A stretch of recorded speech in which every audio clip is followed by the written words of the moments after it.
जय श्री श्याम। हर हर महादेव।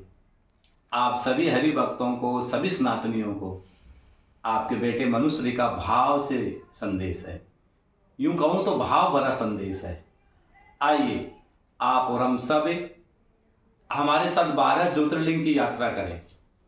हमने पिछले सावन यानी 2024 के उज्जैन के सावन के समय मैंने आह्वान किया था कि इस वर्ष से भगवान ने चाहा तो आप और हम सब 12 ज्योतिर्लिंग की यात्रा करेंगे।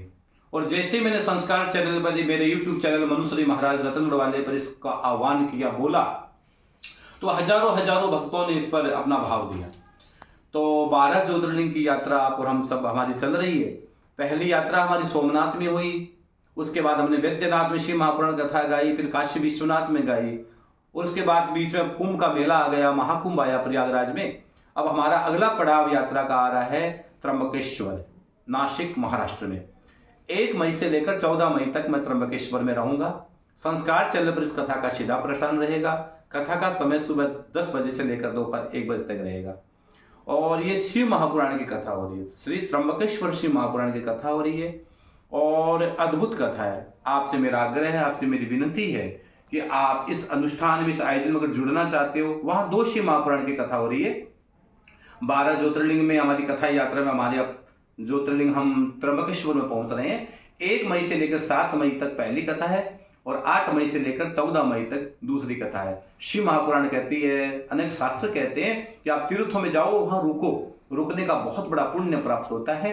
तो जिनको भी इस कथा में शामिल होना हो, यजमान बनना हो, मुख्य यजमान बनना हो, या आपके मन में कि महाराज जी हम आ नहीं सकते, बूढ़े हो गए, कथा संस्कार टीवी पर घर पे सुन लेंगे और हम यजमान बनकर हम ऑनलाइन यजमान बन जाएं, ताकि हमारी भी जो इच्छा है, हमारी सनातनी होने के नाते हर व्यक्ति की इच्छा होती है कि हमारे जीवन काल में एक बार भगवत कथा हो जाए, एक बार शिव महापुराण की कथा हो जाए, और वो भी ज्योतिर्लिंग में हो जाए।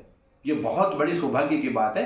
तो आप इन दिव्य कथा से जुड़ सकते हो। हमारा जो नंबर चल रहे नंबरों पर आप कांटेक्ट कर सकते हो, और जिनको भी आना हो इन कथाओं में अपने रजिस्ट्रेशन करवा देना, ताकि आपके रुकने की, रहने की, खाने पीने की बहुत अद्भुत व्यवस्था हो सके।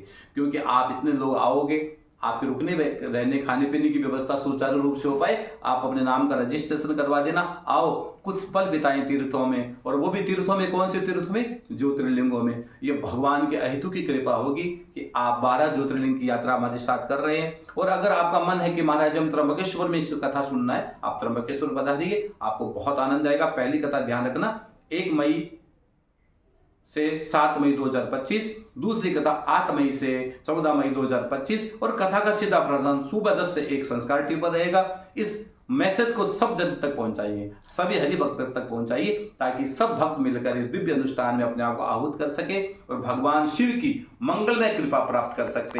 क्योंकि शिव का अर्थ ही कल्याण है, जिसका नाम लेते ही जीवात्मा का कल्याण हो जाता है। और 12 ज्योतिर्लिंग में ये आपके इस बेटे का भाव भरा संदेश सभी हरि भक्तों तक पहुंचाना। बाबा श्याम के दरबार से बाबा श्याम इस कथा को करवा रहे हैं। इस कथा के जो भाव बाबा श्याम बाबा करवा रहे हैं, आप श्याम बाबा के मानते हो, बाबा का भजन करते हो, बाबा आपका इष्ट है, तो इस मंगल कार्य से आप जुड़िए, सबको जोड़िए, और आओ कुछ पल त्र्यंबकेश्वर बिताते हैं। इस मंगलमय अनुष्ठान में आप शामिल होइएगा और ये मैसेज सभी हरि भक्तों तक जरूर पहुंचाइएगा। 1 मई से लेकर 14 मई आओ कुछ पल महादेव की शरण में त्र्यंबकेश्वर बिताते हैं। जय श्री श्याम, जय श्री श्याम, हर हर महादेव।